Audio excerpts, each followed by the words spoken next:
ಮಕ್ಕಳು ಬೇಕು ಅಂತಾರೆ, ಮಕ್ಕಳು ಇರದವರು, ಮಕ್ಕಳೇ ಇರದವರು, ಮಕ್ಕಳೇ ಬೇಡ ಅಂತಾರೆ, ಮಕ್ಕಳ ಹೆತ್ತವರು, ಮಕ್ಕಳ ಹೆತ್ತವರು.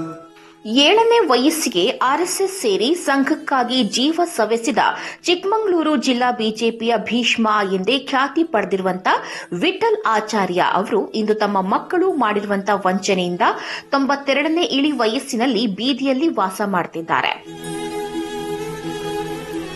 ತುರ್ತು ಪರಿಸ್ಥಿತಿಯಲ್ಲಿ ಯಡಿಯೂರಪ್ಪ, ಶಂಕರಮೂರ್ತಿ, ಪಿಜಿಆರ್ ಸಿಂಧ್ಯಾ, ಕಲ್ಲಡ್ಕ ಪ್ರಭಾಕರ್ ಭಟ್ ಜೊತೆ ವಿಠಲ್ ಆಚಾರ್ಯ ಜೈಲುವಾಸ ಅನುಭವಿಸಿದ್ರು.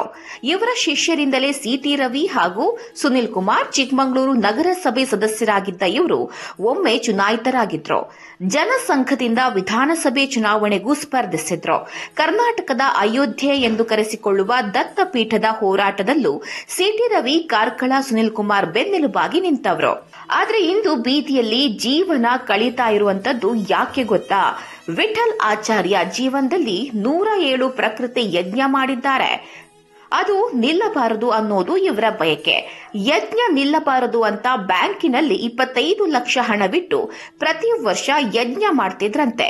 ಆದರೆ ತಾನು ಸತ್ತ ನಂತರವೂ ಯಜ್ಞ ನಿಲ್ಲಬಾರದು ಅಂತ ಮಕ್ಕಳಿಗೆ ಆಸ್ತಿ ಮಾಡಿ ಅವರಿಗೊಂದು ದಡ ಮುಟ್ಸಿ ಯಜ್ಞಕ್ಕೆ ಅಂತ ಒಂದು ಸೈಟ್ ಇಟ್ಕೊಂಡಿದ್ರು.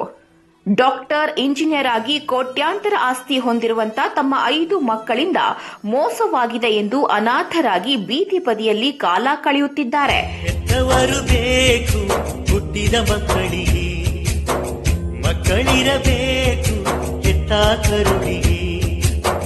ರೆಕ್ಕೆಯು ಬೆಳೆದ ಹಕ್ಕಿಗಳು ಮಮತೆಯ ಗೂಡು ದಾಟಿದವು.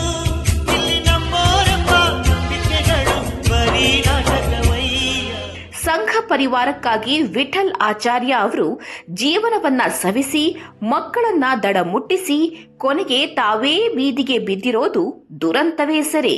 Danny, public next, Chikkamagaluru.